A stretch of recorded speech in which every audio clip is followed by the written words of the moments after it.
एक जमाने में जंगल की गहराई में बसी हुई एक आरामदेह छोटी सी कॉटेज में 3 रीछ रहते थे। पापा रीछ, मामा रीछ और बच्चा रीछ। वो एक खुशकुन खानदान थे और हमेशा एक दूसरे का ख्याल रखते थे। एक सुबह मामा रीछ ने नाश्ते के लिए दलिया का एक मज़ेदार बर्तन बनाया। ताहम दलिया खाने के लिए बहुत गर्म था, इसलिए रीछों ने ठंडा होने तक जंगल में सैर करने का फैसला किया। करीब ही गोल्डीलॉक्स नामी एक मुतजस्सिस लड़की जंगल की तलाश कर रही थी। जैसे ही वो जंगल में गहराई में घूम रही थी, वो रीछों के दिलकश कॉटेज से ठोकर खा गई। गोल्डीलॉक्स ने दरवाजे पर दस्तक दी, लेकिन जब किसी ने जवाब नहीं दिया तो उसने आहिस्ता से उसे धकेलकर खोला और अंदर झांका। अपनी खुशी के लिए इसने मेज पर दलिया के 3 प्याले देखे। इसकी तलाश से भूख लगी, उसने दलिया चखने का फैसला किया।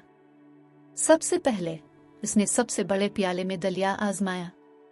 पूछ, ये दलिया बहुत गर्म है, उसने कहा। इसके बाद उसने दरमियाने साइज के प्याले में दलिया चखा।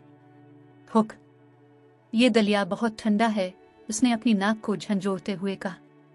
आखिरकार उसने सबसे छोटे प्याले से एक चम्मच लिया। मम, ये दलिया बिल्कुल ठीक है, उसने खुशी से कहा और उसने सब कुछ खा लिया। दलिया खत्म करने के बाद गोल्डीलॉक्स ने थकावट महसूस की और बैठना चाहा। उसने कमरे में 3 कुर्सियां देखी और उन्हें आजमाने का फैसला किया। पहले वो पापा बियर की बड़ी कुर्सी पर बैठ गई। ये कुर्सी बहुत मुश्किल है, उसने शिकायत की। फिर वो मामा रीछ की दरमियाने साइज की कुर्सी पर बैठ गई। ये कुर्सी बहुत नरम है, उसने कहा। आखिरकार वो बेबी बियर की छोटी कुर्सी पर बैठ गई। ये कुर्सी बिल्कुल ठीक है, उसने सुकून का सांस लिया। लेकिन जैसे ही वो अंदर आ गई, कुर्सी टुकड़े टुकड़े हो गई और गोल्डीलॉक्स फर्श पर गिर गया। कुर्सी के साथ आजमाइश के बाद और भी ज्यादा थकावट महसूस करते हुए गोल्डीलॉक्स ने फैसला किया कि उसे एक झपकी की जरूरत है। वो ऊपर गई और उसे 3 बिस्तर मिले। वो पहले पापा बियर के बड़े बिस्तर पर लेट गई। ये बिस्तर बहुत मुश्किल है, उसने कहा। फिर उसने मामा रीछ के दरमियाने साइज के बिस्तर को आजमाया। ये बिस्तर बहुत नरम है, वो बड़बड़ाए। आखिरकार वो बेबी बियर के छोटे से बिस्तर पर लेट गए। ये बिस्तर बिल्कुल ठीक है, उसने सरगोशी की और जल्द ही वो गहरी नींद सो गई। थोड़ी देर बाद वो तीनों रीछ चलकर घर वापस आ गए। उन्होंने फौरन महसूस किया कि कुछ गड़बड़ है। कोई मेरा दलिया खा रहा है, पापा रीछ ने अपने खाली प्याले को देखा।